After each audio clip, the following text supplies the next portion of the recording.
We, the alumni of the PPSC system, are guided in our work with the core values of honesty, professionalism, and responsiveness. Thus, we believe in team spirit, organizational unity, and excellence to achieve public safety objectives for the benefit of the community and for the greater good of the country.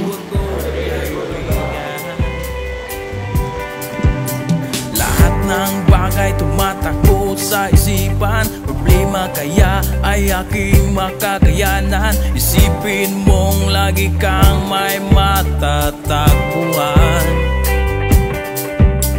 Huwag mong hahayaan na lakas mo ay tupukin ng nagbabagang apoy at pasanin. He is a leader who walks his talk, and as top leader of the Bureau, he envisions bringing the Bureau towards the path of enhanced loyalty, professionalism, and a sense of urgency. As a person and leader, he shares great wisdom that inspires the present generation of firefighters to strive for competence and integrity.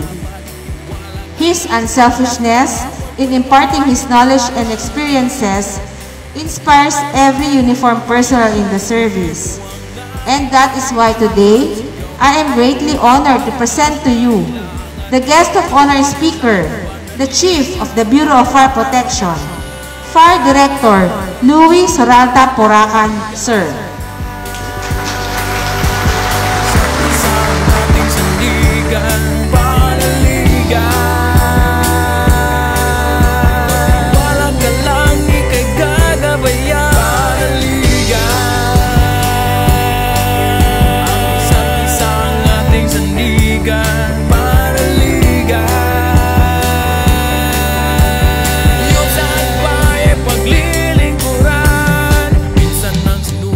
Maswerte kayo dahil abutan niyo yung modernization na paganda na ng paganda.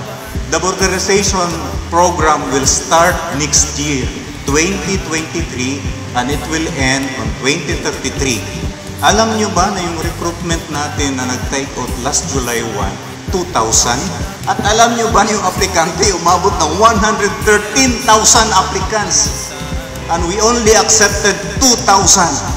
So less than 2% lang ang natanggap. There are some people wishing that they are now in your position. Marami kayong kapitbahay, mga kaibigan, they wish that they had your job now. If they will ask you for a mile, give them another mile.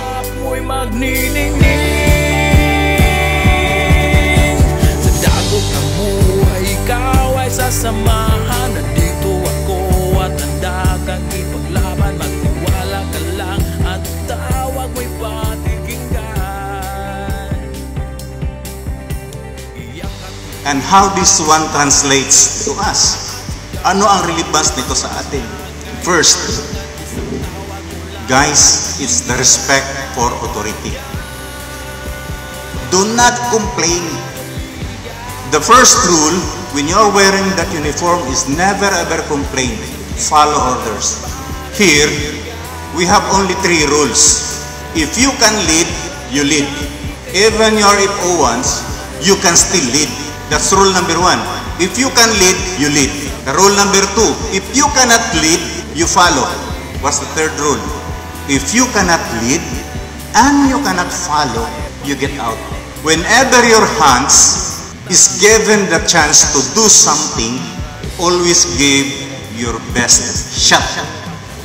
You will be staying in this organization for the next 30 years of your life.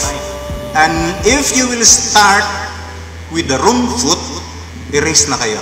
Because first impression lasts. Ano ibig sabihin dito? Pag makita ka ng senior mo na tamad ka, kahit saan ka na papunta, tag mo na yon.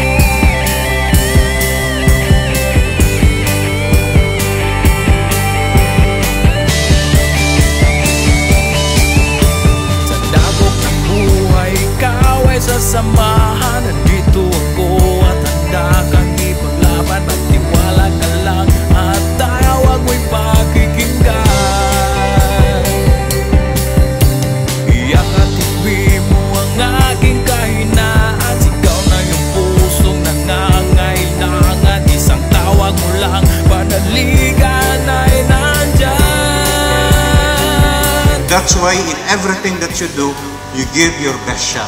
Alam niyo bakit? Huwag niyong hintayin na bigyan kayong opportunity. Show yourself. Make a dent. Make yourself useful. Kay kanabayan